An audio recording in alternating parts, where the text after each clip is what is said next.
നിങ്ങൾ glass ബോട്ടിലെ juice മേടിച്ച് കുടിച്ച് തിരിച്ചു വെക്കുമ്പോൾ അതിൻ്റെ ബാക്കിൽ എന്തുമാത്രം പരിപാടി എപ്പോഴും ആലോചിച്ചിട്ടുണ്ടോ? വീട്ടിൽ ഗ്യാസും ഡെപ്പോസ്റ്റ് ഉള്ളതുപോലെ തന്നെ ഗ്ലാസ് ബോട്ടിൽ ക്രിയേറ്റും ഡെപ്പോസ്റ്റ് ഉള്ളതാണ്. ഒരു കട ഓർഡർ വരുമ്പോൾ അവിടെ നിന്ന് തിരിച്ച് നമ്മൾ ഗ്ലാസ് ബോട്ടിൽ ക്രിയേറ്റ് റിട്ടേൺ എടുത്തുകൊണ്ട് പോകാറുണ്ട്. നിങ്ങൾ ജസ്റ്റ് ഒന്ന് ആലോചിച്ച് നോക്കി, ഇപ്പോൾ ഒരു കടക്കാരൻ 10 ദിവസം ഓർഡർ വരുന്നു, അവിടെ ചിലപ്പോൾ 4 യൂസ്ഡ് ക്രിയേറ്റ് കാണും, അത് എടുത്തുകൊണ്ട് വരുന്നു. അങ്ങനെ ഒരാഴ്ച ചെയ്യുമ്പോൾ പിന്നെ അടുത്തൊരു 3 ഓർഡർ വരുന്നു, അവിടെ ചെല്ലുമ്പോൾ ചിലപ്പോൾ 3 ദിവസം പകുതിയായിരിക്കും ബാക്കിയിരിക്കുന്നത്. അതിൻ്റെ 3 എടുത്തുകൊണ്ട് വരുന്നു, പകുതി ഫുള്ളാകാൻ വേണ്ടി വെയിറ്റ് ചെയ്യുന്നു. അപ്പോൾ ഇത്രയും കോംപ്ലിക്കേഷൻ ഒരു കടത്തിൽ. അപ്പോൾ ഒരു 400 കട മാത്രം എന്തുമാത്രം അക്കൗണ്ടിങ് എഫേർട്ട് ഇതിനു വേണ്ടി മാത്രം പോകുന്ന ആലോചിച്ച് നോക്കി.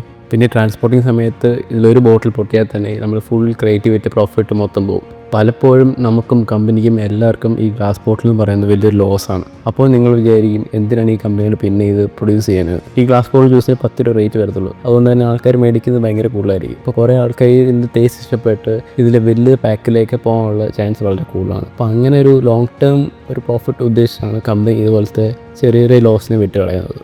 ഈ ഗ്ലാസ് ബോട്ടിൽ ക്രിയേറ്റ് പരിപാടി ഒരു കഴിഞ്ഞില്ല, ഇതിൻ്റെ ബാക്കിലും പിന്നെയും കുറേ പരിപാടിയുണ്ട്. അതിനെപ്പറ്റി എല്ലാം അടുത്ത വീഡിയോ ഞാൻ പറയാം.